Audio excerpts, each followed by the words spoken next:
દર્શક મિત્રો, હવે સાયકલ લઈને અમે નીકળ્યા છીએ. મૌલિક સાહેબને અમે 2 જણ વિચાર્યું એવું કે થોડું સાયકલિંગ પણ કરીએ તો ખબર પડે કે પ્રવાસીઓને ખરેખર મજા આવે છે કે નહીં. અને તમે બિલકુલ મારી સામે જુઓ છો તો આ પણ મંદિરનું થોડું કામગીરી ચાલુ છે.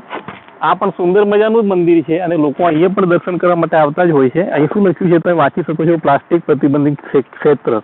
આપણે હમણાં જે વાત કરીએ એ પ્રમાણે પ્લાસ્ટિક તો ક્યાંય ફેંકવું ના જોઈએ. ભલે દુનિયાના કોઈ પણ સ્થળે આપણે ફરવા જઈએ છીએ, પ્લાસ્ટિકને આપણે ડસ્ટબિનમાં જ ફેંકવાનું છે.